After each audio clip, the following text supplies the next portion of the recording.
El fútbol es, sin discusión, el deporte más popular del planeta.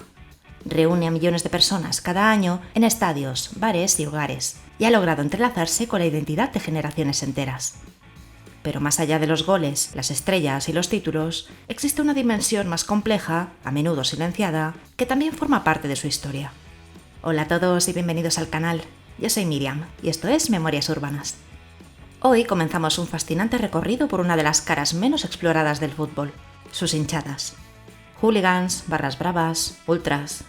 En esta serie de vídeos analizaremos cómo surgieron, qué los mueve y por qué su impacto trasciende el estadio.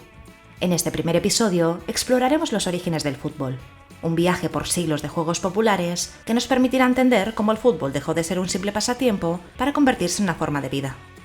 Si te suena interesante, no dudes en suscribirte al canal, activar la campanita de notificaciones y dejar un me gusta en este vídeo. Y ahora sí, comencemos. Mucho antes de que el fútbol se convirtiera en el deporte rey, ya existían juegos con balón que servían para entrenar, entretener o ritualizar el movimiento. Uno de los más antiguos que se conocen nació en China hace más de 2000 años. Se llamaba Cuyu, que literalmente significa patear el cuero, y no era un pasatiempo menor. Durante la dinastía Han, soldados, cortesanos e incluso emperadores lo practicaban como forma de disciplina física y prestigio. Había dos formas de jugarlo, una más artística, centrada en la habilidad individual, y otra más competitiva, con reglas definidas y árbitros.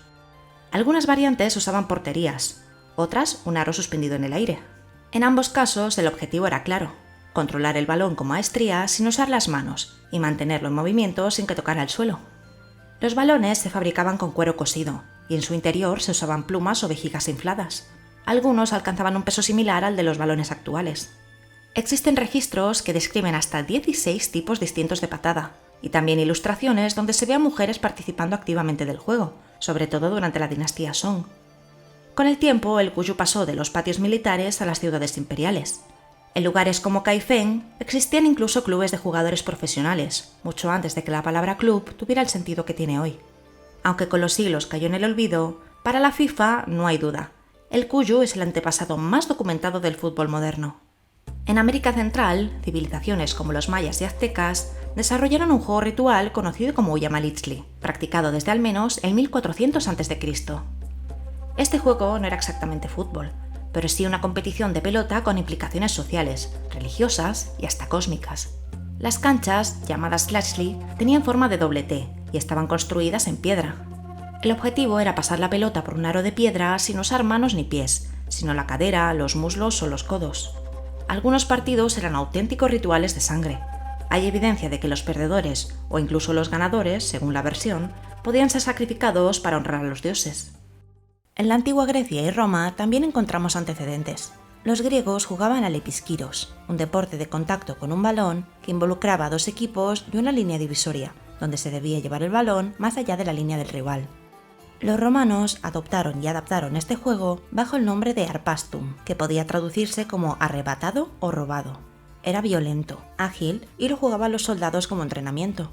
En campamentos romanos de Britania se encontraron pelotas de arpastum, lo que indica que el juego pudo haber influido en los deportes británicos posteriores.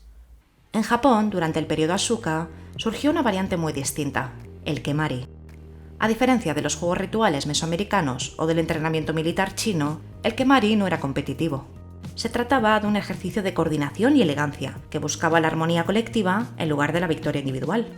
Se jugaba en jardines delimitados por árboles simbólicos, como cerezos, pinos, arces y sauces.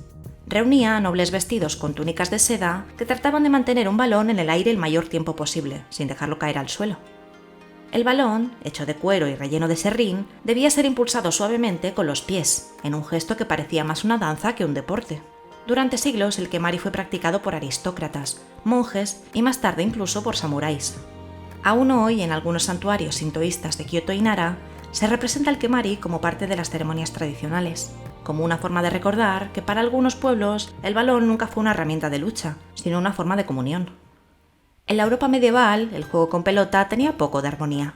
Durante siglos, distintos pueblos practicaron versiones locales de lo que con el tiempo acabaría evolucionando hacia el fútbol moderno. Pero entonces no había reglas fijas, ni campos marcados ni árbitros, solo una pelota, dos grupos enfrentados y todo un pueblo como escenario. En Inglaterra, uno de los casos más documentados fue el mob football. Se jugaba principalmente en festividades como el martes de carnaval o el miércoles de ceniza, y enfrentaba a los habitantes de dos barrios, parroquias o incluso aldeas vecinas. Perseguían una vejiga inflada de cerdo a modo de pelota, a través de campos, calles e incluso ríos. No había límites ni normas, solo un objetivo: llevar la pelota a un punto acordado, ya fuera una piedra, un puente o la iglesia del rival. Las partidas podían durar horas o incluso días. Algunas ciudades llegaron a emitir ordenanzas específicas para limitar estos juegos, por los daños y disturbios que solían provocar. Algo similar ocurría en Francia con la Seule, en Escocia con el Bagame y en Italia con el Calcio Storico Fiorentino, una versión especialmente violenta practicada en Florencia, donde se mezclaban lucha, fútbol y rugby, sin apenas distinción. Aunque caóticos y desorganizados, estos juegos eran más que simple violencia. Eran parte del tejido social. Ayudaban a reforzar identidades locales, a dirimir rivalidades y a canalizar tensiones en un marco más o menos aceptado por la comunidad. Escuelas de élite británicas como Eton o Harrow comenzaron a modificar el juego a su antojo. Como no existía una norma universal, cada colegio tenía su propia versión. Unos permitían usar las manos, como en rugby, otros solo los pies. Algunos incluían porterías, otros marcaban líneas imaginarias. Esto creó una verdadera Babel futbolística, donde nadie jugaba igual. A medida que el país entraba en la era industrial, el paisaje empezó a cambiar. Las aldeas se convirtieron en ciudades, el campo dio paso al humo de las fábricas, y las antiguas costumbres comenzaron a chocar con los nuevos valores del orden victoriano. Los juegos callejeros fueron perseguidos por las autoridades, pero no desaparecieron, solo se transformaron. El balón siguió rodando, esta vez en patios de minas, en los márgenes de las fábricas o en campos improvisados a las afueras de las ciudades. Los trabajadores, agotados por las jornadas interminables, encontraron en el fútbol un espacio de desahogo, de orgullo y de pertenencia. Las parroquias, las asociaciones obreras y los propios empleadores comenzaron a formar equipos, no solo para entretener a sus comunidades, sino también para canalizar sus pasiones dentro de un marco aceptado. Así nacieron los clubes más importantes. El Sheffield Football Club, en 1857, es considerado el club más antiguo del mundo. Luego llegarían el Stoke City, el Notts County, el Everton, el Aston Villa y más tarde los gigantes, el Liverpool, Manchester United, Arsenal, Chelsea, una larga lista de equipos ligados a oficios, ferrocarriles, gremios o barrios enteros. A medida que los equipos de diferentes regiones empezaban a enfrentarse, surgían peleas sobre qué reglas usar. ¿Se puede usar la mano? ¿Qué vale como gol? ¿Cuántos jugadores por equipo? La presión por unificar criterios llegó a un punto de ebullición a mediados del siglo XIX. En 1863, un grupo de representantes de colegios y clubes londinenses decidieron poner orden al caos. Se reunieron en una taberna de la calle Great Queen Street en el centro de Londres, la Freemasons Tavern. Durante varias semanas discutieron cómo unificar criterios. Las reuniones no fueron fáciles. La mayor división estaba entre quienes querían mantener un juego más físico, lo que acabaría derivando en el rugby, y quienes apostaban por un juego basado únicamente en los pies. Finalmente, el 26 de octubre de 1863, nació la Football Association. Fue la primera organización en redactar un reglamento oficial del fútbol. En él se prohibieron las manos, se definió el fuera de juego, se estableció el tamaño del campo y se marcaron las primeras bases de lo que hoy entendemos como fútbol. No fue solo una cuestión técnica, fue un cambio cultural. Aquel documento permitió que por primera vez equipos de diferentes regiones pudieran enfrentarse bajo un mismo idioma futbolístico. La expansión del Imperio Británico llevó el fútbol a los rincones más remotos del planeta: Sudáfrica, India, Australia. Sin embargo, más allá de los barcos y los colonos, fueron los trabajadores portuarios, ferroviarios y obreros quienes realmente plantaron la semilla del juego. En Buenos Aires, empleados del ferrocarril crearon el Buenos Aires Football Club en 1867. En Italia, comerciantes británicos fundaron equipos como el Genoa. En España, el fútbol llegó de la mano de trabajadores y empresarios ingleses, primero en las minas de Río Tinto y más tarde en centros industriales como Bilbao o Barcelona. Lo que al principio era visto como un pasatiempo exclusivo de británicos, pronto fue adoptado por las clases populares en cada país, convirtiéndose en un fenómeno social global. El fútbol pasaría a ser un símbolo de identidad local, de resistencia de los trabajadores y en muchos casos de lucha política. En los barrios obreros de Liverpool, Manchester, Birmingham o Londres, el estadio no era solo un sitio para animar, era una segunda casa. El sábado por la tarde se convirtió en un rito colectivo. Las fábricas cerraban, los bares abrían y las gradas se llenaban de hombres que necesitaban un espacio para gritar lo que no podía decirse en la fábrica o en la mina. Ser del club del barrio era un acto de lealtad. Se iba con los hijos, los amigos, los vecinos, porque el fútbol, más que un juego, ya era una religión sin altar. En 1871 nació la FA Cup, el primer torneo oficial de fútbol. Era una competición por eliminación directa, que permitía a los clubes enfrentarse bajo un reglamento común, algo impensable apenas unos años antes. Pero el sistema tenía fallos evidentes. Como los emparejamientos se sorteaban y los clubes no estaban obligados a jugar el mismo número de partidos, algunos llegaban al final de la temporada tras disputar 15 encuentros, y otros con más de 40 a sus espaldas. Los equipos más fuertes se eliminaban fácilmente a rivales modestos como parroquias o colegios, y no existía un calendario uniforme. Aunque la historia del fútbol suele situar su epicentro en Inglaterra, Escocia desempeñó un papel mucho más importante del que habitualmente se reconoce. Desde el siglo XVII ya existían registros de partidos organizados en ciudades como Aberdeen, donde los estudiantes del King's College practicaban una forma estructurada de juego con pelota. No era aún el fútbol que hoy conocemos, pero sí mostraba elementos que lo distinguían del caos habitual de los juegos medievales. Había reglas locales, delimitación de espacios e incluso registros escritos de los encuentros. Con el paso del tiempo, esa cultura escocesa del juego evolucionó por su cuenta. Mientras en Inglaterra dominaba un estilo basado en la fuerza, el choque y el avance individual, el llamado dribbling game, en Escocia empezaron a dar prioridad al pase corto, al juego colectivo y a la estrategia compartida. Era una manera distinta de entender el mismo impulso, menos músculo y más conexión. A finales del siglo XIX, decenas de futbolistas escoceses cruzaron la frontera sur hacia los clubes ingleses, llevando consigo un estilo depurado. Se los conocía como los Scotch Professors. El fútbol se profesionalizaba en la práctica, pero no de forma legal. Algunos clubes, sobre todo en el norte de Inglaterra, comenzaron a pagar a sus jugadores de forma encubierta para atraer talento, especialmente escocés. La presión fue tal que en 1885 la Football Association acabó aceptando la profesionalización de manera oficial. Eso sí, con condiciones. Los jugadores debían vivir cerca del club y los sueldos eran modestos. Pero se había abierto la puerta. Faltaba un paso más: dar forma a una competición ordenada, estable, con calendario fijo y tabla de posiciones. Ese paso lo dio William McGregor, dirigente del Aston Villa. Este propuso reunir a los clubes más importantes de Inglaterra para crear una liga, y así, en 1888, nació la Football League. 12 equipos fundadores, todos del norte y el centro de Inglaterra, inauguraron el nuevo formato. Partidos de ida y vuelta, puntos por victoria o empate, y un campeón al final de temporada. El Preston North End dominó ese primer torneo sin perder un solo partido. La prensa los bautizó como los Invencibles, pero más allá del título, lo que había nacido era algo más grande, una estructura sólida, una historia compartida semana a semana, una forma de vivir el fútbol como parte de la vida misma. Las primeras peleas entre hinchas están documentadas en partidos ya en 1887. La rivalidad era tan fuerte que hubo partidos donde la policía tuvo que intervenir entre gradas que se lanzaban objetos, se insultaban y se esperaban fuera del campo. La asistencia media ya superaba las 16.000 personas. Pronto nacieron las primeras formas de hinchada organizada. En Liverpool, la tribuna más emblemática del club, The Kop, recibió su nombre tras la batalla de Spion Kop, en la Guerra de los Bóeres. El terreno elevado del estadio recordaba la colina sudafricana, y los hinchas que se agolpaban allí eran tan ruidosos que parecía un ejército. Desde entonces, cada estadio quiso tener su propio Kop. Se agrupaban en secciones específicas del estadio. Allí se cantaba, se insultaba al rival y se vivía cada partido con la máxima intensidad.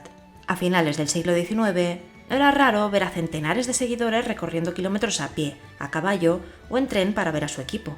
En ocasiones, el entusiasmo desbordaba la lógica. Se han documentado hinchas que vendían sus herramientas de trabajo para costearse el viaje. Algunos llevaban tambores, otros banderas hechas a mano. No faltaban los que improvisaban cánticos con el ritmo de canciones populares. Los hinchas del Norwich City cantaban una canción que hoy se considera la más antigua del mundo dedicada a un club, On the Ball City. No hablaba de títulos ni de táctica, solo del orgullo de pertenecer. Pronto nacieron las primeras estrellas, como William Fatty Falk, un portero de 1,93 m y 150 kilos que infundía verdadero pavor. Steve Bloomer, goleador del Derby County, admirado como un héroe nacional. O Fred Spixley, extremo izquierdo que dominaba el terreno de juego como si fuera un bailarín. En 1904 nació la FIFA, La fundaron 7 países europeos: Francia, Bélgica, Dinamarca, Países Bajos, España, Suecia y Suiza. Curiosamente, Inglaterra, la cuna del fútbol, no participó en esa reunión inicial. La FA británica seguía viéndose como la autoridad suprema del juego y tardaría años en sumarse. Poco después, el fútbol dio el paso a los Juegos Olímpicos. En 1908 fue incluido por primera vez como disciplina oficial en Londres, aunque con equipos amateurs. En Brasil, un joven mulato de apellido alemán rompía moldes: Arthur Friedenreich, hijo de un emigrante y una lavandera afrobrasileña. Este se alisaba el pelo con productos químicos para parecer más blanco y poder jugar en ciertos estadios. Era una época en la que los jugadores negros eran vetados por costumbre y por racismo. Aún así, Friedenreich se convirtió en el primer gran ídolo del país. En 1919 marcó el gol de la victoria en la final del campeonato sudamericano y Brasil entera lo vitoreó, aunque muchos aún fingieran no verlo. En los Juegos Olímpicos de París de 1924, Uruguay llegó como un gran desconocido. Jugaban descalzos, entrenaban en hoteles y nadie los tomaba en serio. Pero cuando tocaron el césped, fue otra historia. José Leandro Andrade, alto, moreno y elegante, era pura armonía y potencia. La prensa lo apodó la Maravilla Negra y el mundo supo que el fútbol ya no era solo europeo. Golearon a Yugoslavia, humillaron a Estados Unidos y en la final destruyeron a Suiza. Uruguay sorprendió a todos y se llevó el oro, dejando claro que Sudamérica tenía su propio estilo y talento. El fútbol había conquistado las calles, los estadios y pronto también el aire. En 1927, la BBC realizó la primera retransmisión radial de un partido: Arsenal contra Sheffield United. Desde entonces, cada jugada podía ser vivida no solo en el estadio, sino en las casas, los bares o los mercados. Las voces de los comentaristas encendían la imaginación. Goles que nadie veía, pero todos sentían. En 1930, Uruguay organizó y ganó la primera Copa del Mundo. La FIFA llevaba años buscando una competición internacional que reuniera a las grandes potencias futbolísticas más allá de los Juegos Olímpicos. Aquello fue más que un torneo. Fue la consagración del fútbol como lenguaje común, como territorio de identidades, pasiones y rivalidades entre naciones. Inglaterra, nuevamente, no quiso participar. ¿La razón? Orgullo y aislamiento. A partir de entonces, el balón ya no sería solo un juego. Sería política, cultura y épica. En Italia, en 1934, Mussolini organizó la Copa del Mundo como si fuera una campaña militar. Se alojaba a los árbitros en hoteles controlados por el régimen, se presionaba a rivales y se enviaban mensajes ambiguos a los jugadores: vencer o morir. Italia ganó, pero nadie supo nunca si lo hizo en la cancha o en los despachos. En Viena, el joven Matthias Sindelar lideraba la selección austríaca con una inteligencia casi musical. Lo llamaban el Mozart del fútbol, y no solo por su estilo. Parecía componer jugadas en lugar de simplemente jugarlas. Cuando Austria fue anexada por el régimen nazi, Sindelar se negó a jugar para Alemania. Poco después apareció muerto en su casa. El informe forense decía intoxicación accidental. Austria aún no lo cree, y yo tampoco. Pero ninguna historia resume mejor el poder simbólico del fútbol como la que ocurrió en Kiev en 1942. En plena ocupación nazi, un grupo de exjugadores del Dinamo y del Lokomotiv fundaron un equipo clandestino, el FC Start. Aceptaron jugar contra un equipo de soldados alemanes. Ganaron. Los nazis exigieron una revancha. Ganaron otra vez. Días después, varios de ellos fueron arrestados, torturados y ejecutados. Ese encuentro pasaría a la historia como el partido de la muerte. No fue solo un marcador, fue una declaración. Durante esos años, entre guerras, dictaduras, revoluciones y sueños coloniales, el fútbol se convirtió en el idioma más hablado del planeta. No importaba si se gritaba en inglés, alemán, español o serbio. Lo que importaba era que el balón rodara y lo que ese balón representaba. Las asociaciones británicas, Inglaterra, Escocia, Gales e Irlanda del Norte, se habían negado durante décadas a formar parte de la FIFA. Veían el fútbol como una herencia británica, y cualquier intento de un campeonato mundial sin su bendición les parecía irrelevante. No fue hasta 1950 cuando Inglaterra participó por primera vez en un mundial, pero lo hizo tarde y mal. Fueron eliminados en la fase de grupos tras perder contra Estados Unidos, en uno de los mayores fracasos de su historia. Para entonces, el resto del mundo ya había tomado la delantera. La derrota fue un escándalo nacional. Un amistoso en Wembley con la poderosa Hungría de Puskás terminó en 3-6. El mito de la invencibilidad inglesa se había roto para siempre. A pesar de los golpes, Inglaterra mantuvo su esencia: estadios abarrotados, una liga feroz y una hinchada apasionada. El fútbol seguía latiendo en cada rincón del país, aunque el dominio ya no era suyo. Hasta que llegó el Mundial de 1966. Por primera vez, Inglaterra organizaba la Copa del Mundo, y por primera vez la selección parecía lista para conquistarla. Tenían una generación excepcional: Bobby Moore, el elegante capitán del West Ham; Gordon Banks, uno de los mejores porteros de la historia; y Geoff Hurst, que sería el héroe inesperado. En una final tensa y vibrante en Wembley, ante más de 96.000 espectadores, Inglaterra venció 4-2 a Alemania Occidental en la prórroga. Hurst marcó un hat-trick, el único en una final mundialista, y el país estalló de júbilo. Bobby Moore levantó la copa ante la reina. El fútbol, por fin, había vuelto a casa. Era más que un título, era una reivindicación histórica. El país que había inventado el juego, que había visto nacer sus primeras reglas, sus primeros clubes y su primera liga, volvía a ser campeón. Pero esa alegría no duraría demasiado. En las décadas siguientes, el mundo cambió, y el fútbol cambió con él. En el Reino Unido, la crisis económica golpeó con fuerza a la clase trabajadora. Las ciudades industriales entraron en declive, las fábricas cerraban y el paro se disparaba. Las gradas se volvieron más intensas, más radicales. El fútbol seguía siendo pasión, pero ya no era solo celebración. Comenzaba a gestarse uno de los rostros más oscuros del fútbol moderno. En el próximo episodio de Hinchas, conoceremos al detalle el fenómeno hooligan y nos adentraremos en el mundo de los Firms, grupos violentos de hooligans organizados que dominaron las gradas del Reino Unido durante años. Aprenderemos cómo nacieron, cómo se enfrentaban y cómo convirtieron trenes, calles y estadios en auténticos campos de batalla. Si no te lo quieres perder, recuerda suscribirte al canal, activar la campanita y estar atento a las notificaciones. Y si te ha gustado el vídeo, no olvides dejar un me gusta aquí abajo, comentar, compartir y esas cositas. Muchas gracias como siempre por el apoyo, que tengáis una muy feliz semana y hasta el próximo vídeo.